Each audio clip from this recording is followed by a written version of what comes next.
How you doing? How you doing? Chris Graham here for WeLoveBetting.co.uk. Different angle this week in the kitchen. Hope your pre-sale was not too bright. Talking Premier League, talking English Premier League. First time I've ever done a video like this before. Nick Watts usually did it last season, but he's too busy these days to mingle with scumbags like us. So I'm taking up the role just to see what happens. If I get 0 out of 3, I'll retire. But let's just have a wee pop at this. 3 bets like Nick used to do. And I'll start off with one of the games on Saturday between Southampton and West Brom.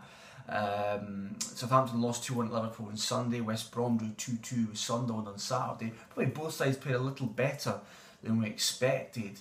Southampton, for me, were the most impressive of the two, despite the fact they accrued 1 less point than West Brom. I think West Brom are in for a season of trouble. I think they'll get relegated. I backed them 10s to get relegated last year, so I think I'm taking on West Brom at any opportunity. Southampton, I was a wee bit cynical about, like most people, not quite as extreme as some people saying that they felt they'd definitely get relegated. But having looked at that team, having looked at that squad and that 11. I think it's a decent team. I really do. You've got Fraser Forster, an England goalkeeper. You've got Nathaniel Klein, up and coming player. Morgan Schneiderlin for the moment. James Ward-Prowse, who just seems to be getting better and better. Ryan Bertrand's played in the Champions League final. And you've got these new players as well. Graziano Pelle, Tadic as well, and Shane Long. He's been getting ripped for the fact that he cost £12 million. Definitely it cost too much, but I still think he's a decent player. I still think he'll get on the score sheet between 5 and 10 times this season without any doubt. So I think it's a decent Southampton side. And I think it's much better than West Brom. Much better than West Brom. Why am I so against West Brom? Well, 11 wins in the last 58 games. No side won fewer games than they did last season in the Premier League. There's concerns over the new manager. Naturally, he's pretty green when it comes to managing at this level. And the new signings as well. I was listening to 5 Live a couple of nights ago, and Rory Smith at the time made a fantastic point about the new guy, Brown Adai. Apologies, I've got that wrong. He's coming for £10 million. Didn't he make the Nigerian squad in the World Cup? That is how far below the pecking order he was for Nigeria, and how expensive I think he is at £10 million. Southampton done a double with them last season, and I think they'll beat them again here. 10-11 at home with Paddy Power. That's good enough for me. I think they're just a much better team, even with the fact they've lost all these players over the summer. I still think they've got enough in hand to win at 10-11 without any doubt. A bit of a surprise one here, but it's just a feeling I've got, and that is that QPR will get someone for Tottenham on Sunday at White Hart Lane. I'm still not quite convinced about Spurs this season, and I may be proven wrong. I've always had a soft spot for Spurs, but just not convinced this season. That was a laboured win on Saturday. Obviously scored in the 93rd minute. The new guy, Dyer, lovely story there. A quiet summer, which is in contrast to the season before. Others have invested more. I think that Everton will finish above them this season.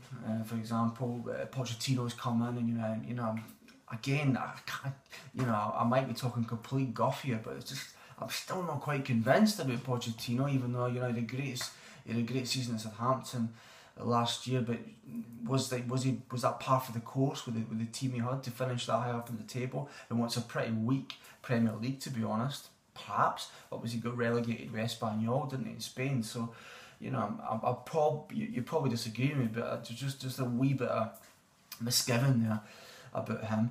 And I've got the QPR blinkers on again. I don't know why. I remember 2 years ago I was convinced they'd stay up and they got relegated. They were absolutely abysmal, shocking. But I don't know what it is. I always just think that they could play better than they actually do. They lost to Hull on Saturday, but they were unlucky. I spoke to Mark O'Hare on Tuesday morning. He was at the game and he felt that they were unlucky. Rio Ferdinand had a good game despite the fact they got hammered in match of the day because of the mistake that he made led to the goal.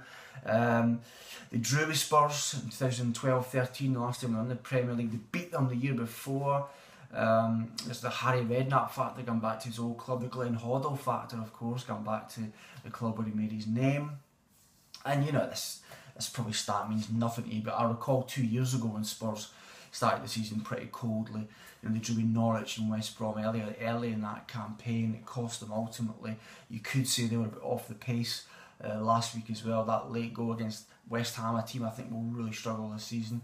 So I don't think that form stacks up quite well. So for me, QPR at 9-5 to get anything for this game. The double chance with Bet365 is where I'll be going on Saturday and Sunday rather. That's my second bet. My third bet is my favourite bet of the whole season so far. It's an absolute stick on for me, and that is Man City will beat Liverpool on Monday night. I've no doubt about that. City 20-23 we bet Victor best price at the moment as I speak on Wednesday night. Man City beat Newcastle 2-0 on Sunday. It wasn't really a fantastic performance. So you could tell again they're kind of off the pace, the post-World Cup effect. But got the job done against a decent side, and that's what you can really ask. Liverpool beat Southampton 2-1 again. You know, you wouldn't say they were massively impressive. For me, Man City have taken a sidestep this year, which is why a lot of people are backing Chelsea for the title. Liverpool, for me, a backward step. When you lose a player to Luis Suarez's calibre, it's almost impossible not to get on backwards. So, you know, I don't think anyone's expecting Liverpool to finish in the top two this year. Any objective person, that is. I'm certainly not amongst that. So I think they'll finish 4th or 5th. I think City can still win the title this year. But it's the home form for me, which is the crucial thing here. 52 points out of 57 at home last season at the Etihad. Played 19, won 17, drawn 1, lost 1. That is absolutely exceptional form. And I think they'll do in Liverpool here. I've no doubt about that. I'm sure I'm absolutely certain they'll win. I'm in Dublin on Monday night having a few drinks, and I can assure you I'll get stuck into this bet. That is for sure. Watching the game in Dublin on Monday night and getting absolutely stuck into Man City. And I'll tell you what, I might back them -1 as well, because 14 of their 17 home wins last season were by more than one goal. You can back that at 23-10 with Betway as I speak on Wednesday night. So for me, Man City, they napa the weekend without any doubt. My 3 bets: Southampton 10-11 to beat West Brom on Saturday with Paddy Power. QPR to win or draw with Spurs at 9-5 with Bet365, and Man City 20-23 against to beat Liverpool on Monday night with Bet Victor. And also, I wouldn't put you off the 23-10 that they win by more than one goal on Monday night with Betway. Have a great weekend, guys.